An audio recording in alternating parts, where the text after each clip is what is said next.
What's going on, guys? Jim here from Clockwork Industries. Welcome back to the Clockwork Gaming video for Diablo Immortal. So we have the Blood Knight coming in like 2 days, July 13th.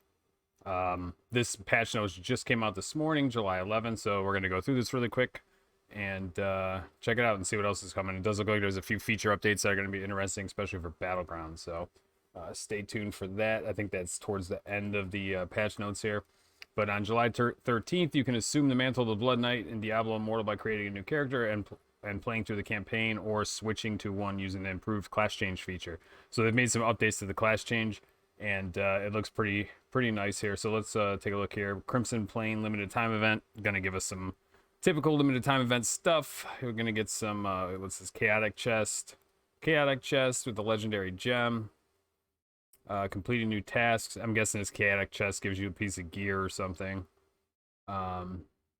This is basically a fractured plane event, but as the Blood Knight. So you get to, like, if you don't want to actually class change, you can jump into this event, do a 15 floor gauntlet, just like the fractured plane, but playing as a Blood Knight. Everybody will play as a Blood Knight when they go through here. So to give you a base understanding of some of the skills that are available, and how to play the character without actually having to transfer or use your gear and do the whole class change thing and Paragon points and all of that. It's just like a sample version, which is really nice for players that don't quite want to change their class but do want to test out the Blood Knight. So Chaotic Chest, I'm guessing, gives you legendary items. The Chaos coins can be spent at the Chaos Broker. Yeah, so basically just like a Fractured Plane is. We also have a new cosmetic, the Herodric Legacy Sanguine, something like that. This one, you actually get this one for completing 7 tasks during the Crimson Plain event, so that's pretty sweet. Normally, we don't get cosmetics for anything other than Eternal Orbs or your Battle Pass, so it's nice to see. Even in the past 2 updates, we've had a couple different types of cosmetics added to the game just for completing things like the Gauntlet and all that for the raids and everything. So it's cool that they're adding cosmetics for actually completing content, because it's a nice reminder, like in a year from now, you have a cosmetic that you can put on that you actually is from completing some sort of thing that was in the game for a certain period of time. I like those types of cosmetics, and helps you kind of look back on some of the stuff you did in the game in the past. New elite quest, Vowed in Blood. So the last time there was an elite quest, it was actually a really good storyline. I think the last elite quest was probably longer and more involved and in depth than one of the like just patch note up or the patch update storyline quests for like the new zones and stuff. The last elite quest went it took probably like 30 minutes, 45 minutes to finish. It was a nice addition to the game, give you something to do. Thursday, when Blood Knight drops, I'll be switching over to Blood Knight. I'll be going live probably around like 9 a.m. and we'll be playing for quite a few hours, grinding out gear and stuff. And I'll probably go through this quest line and everything as a Blood Knight and start learning the skills. You must have unlocked Hell Difficulty 1 to embark on this new Elite quest, which is pretty standard. I think some of the other ones are around that too. Like hit level 60 and you can do the Elite quest. And you basically end up in Hell 1 there anyway. Dread Pilgrimage is about to end, or like the last couple windows are going to be opening up on this date. The final challenge of this event unlocks on July 17th. Complete the Crimson Plain, you should be victorious. Multiple rewards. You get a 1-star gem, 2-star gem, a Spiteful Blood 5-star level. Wow. This is really nice. This is one of the biggest W's we've gotten for completing an event, and the rollout of this over the last month with the 1-year anniversary and all that kind of stuff. So you get a 1-star gem, a 2-star gem, the new 5-star gem that's dropping with the Blood Knight. I'm actually going to be swapping out one of my gems for this. Blood Knight Rebirth Cosmetic Portal, Blood Rebirth Weapon Cosmetic, and Armor Cosmetic for all classes. Wow, that's a huge W. Now, this is worded a little interesting where it says for all classes, so I don't know if it means it's cross-class or each class has a cosmetic available. We'll kind of see how that rolls out. I'll probably be taking this cosmetic as the Blood Knight, but we'll see what happens there.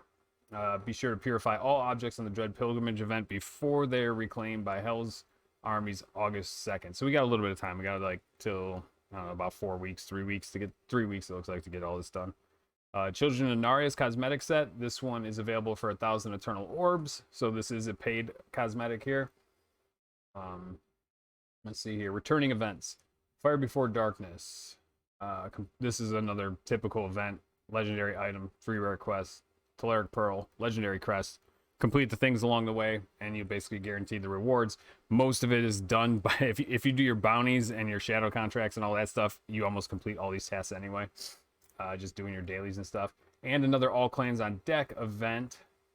Call upon your clan for aid to back into Tide of Darkness from July 22nd to July 30th. This usually nets you like some gems and temporary portrait frame and stuff like that. Now, some important things here in the feature updates. This is probably the most important part of the patch. Class change. One of the ways you can pick up a polearm and impale foes with Blood Knight is a class change. From July 13th, 3 a.m. to August 2nd, 3 a.m. The cooldown change from one class to another will be reduced from 7 days to 24 hours. So you can change class every day for basically the next month. This actually gives you, even if you don't want to try Blood Knight, it gives you an opportunity to go jump on a different class almost every day and get a quick sample of, like, you don't have to wait a whole week. You could try all the classes now in 1 week and at least get an idea if you ever wanted to be wizard and all that stuff. And they also changed the cooldowns on the gear. The primary attribute, strength or intelligence of equipped normal, rare, magic items, set items, etc. Will now convert. The primary attribute will go from strength to intellect and back and forth.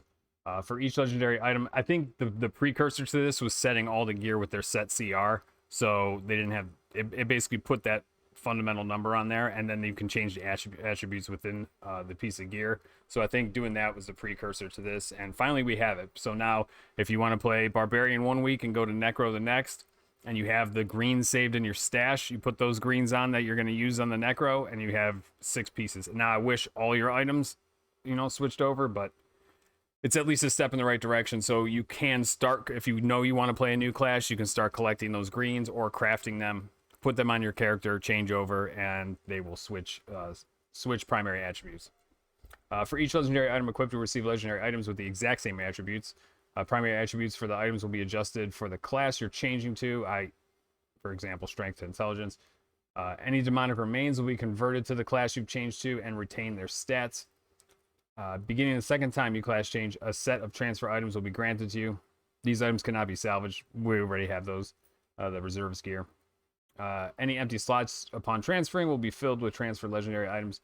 Paragon point allocations will no longer reset. So if your Paragon tree, like my Paragon tree is kind of set. I really like how it is. It's pretty much going to be viable on every class that I want to play. I don't want to change it. I'm just continuing to build on it. I don't want to have to swap that out. So that's actually pretty convenient. Legendary items transmogrification. So now we are able to transmog all of our items and basically build our own cosmetics within all the different legendary pieces, because that was one of the things when the game first came out. You had like a bunch of different items that worked together for a build, so it would save in your armory great because you have your spec put together, but they looked like crap all mixed and matched. And if you tried to put all the pieces that kind of built together as a cosmetic set, it didn't make an actual build that was viable to do anything. So now you can actually transmog your items. The appearance of that item will be added to the transmogrification collection. This is a location where players can view each transmog they've unlocked. Transmogs can be applied to items in their corresponding slot. The equipment slot will display the chosen transmog appearance until it's removed via the transmogrification collection. Note that players cannot wear both cosmetics and transmogs in the same slot. So basically, you can use the essences and the different types of gear that are available, or you can put on an actual cosmetic, which it's nice to have the option to do either. This content update enables all existing 126 existing legendary items to be transmoggable. Awesome. That's cool, because now you have your cosmetics, you have some unique cosmetics, and now you have unique transmogs that you can put together based on the gear that you've earned from collecting it in the game. Battleground. This is a big one. A wall has been added for the defenders in Phase 2 for Battleground to amend an issue where attackers would get boxed in and killed immediately after their spawn location shifted. When the spawn location shifts, defenders will only be allowed to leave their previous spawn location and cannot re-enter. So I'm wondering if they're going to wall off before the middle graveyard for the defenders. So like you can't go past that point. And it's still going to create that pinch point there. So I don't know if it's I mean, I guess it just prevents straight up spawn camping, which is good. So you can at least have a chance for your whole team to resurrect and try to, push through. So it does give you a little reprieve there, because one of the newer strategies has been let all the idols die, hold that choke point, and just try to kill them there, and then continue to spawn camp as many kills as you can, and kind of you try to get a head start there for adding the 10 kills that they added for the defenders to have to get. So this should make it's going to make attacker even stronger, because after that whole thing, attacker did become even stronger with the idols moving quicker or moving backwards slower. So we'll see what happens here. We'll be testing out some battlegrounds with the Blood Knight. Obviously, it's going to be a little clunky at first without legendary items, but we'll jump in there and test it out on Thursday. Charms, a destroy button has been added for charms of rank 2 to 5. Yeah, because I think people were ending up with weird rank charms that they couldn't get rid of in their stash. Accursed towers. Players no longer need to sign up to contest each individual tower. Clan leaders can now select which of their clan members will contest a particular tower. This is great, because we've had instances where like one person signs up, then all of a sudden they can't make it, but they weren't able to give us a heads up until right before the fight, so you weren't able to substitute someone out. This is really, really helpful, and it makes sense too. It's like, why even have it? If your person's in your clan, they should just be able to get pulled into the fight. Like, there's no reason to not have that happen. If a PvP match begins without enough players from your clan, you can jump into the match and fill an available slot. Players can only join one PvP match per day. So basically this lets you, this prevents you from having a whale jump in that match and like wipe out the team really quick and bounce out and go jump in your other match or something like that and try to hold it down for 2 towers. But I do like this. Either way, it's like, it makes up for a quality of life issues that we've run into personally. Players can now see if members of their clan have joined a PvE or PvP match in the enrollment menu. Blood Knight cosmetics. With the introduction of the Blood Knight class, we've created a Blood Knight version for the below cosmetics. Going forward, any cosmetic that releases will include a version for the Blood Knight. So these are some of the ones that are available in the market right now. And then the last Hatred Heritage Phantom Market will be available for the Blood Knight for like the next week or so after the Blood Knight launch. Beta credit to Eternal Orb. So I guess there was a beta program. I was not involved in this. If you spent money in the beta, it will transfer over into this main version of the game. But that's going to be it for this one, I think. Looks really interesting. I'm interested in checking out these feature updates, seeing what the battlegrounds are like with that change, and I'm really pumped to jump on the Blood Knight and start farming out some gear on Thursday. So we'll be live on Twitch. I'll have the link down in the description. Try to go live a little bit earlier in the morning that day, and I'll probably, depending on how things go, I'll probably do DI Thursday and Friday and jump back on D4 over the weekend. But yeah, really stoked to try out the new class, man. We've been hearing about the data mine for like 6 months now. We've been expecting it like every major update since then, and finally here. So yeah, that's gonna be it for this one. Head on over to Twitch, toss me a sub if you enjoy the content, and I will see you guys in the next video. Peace out.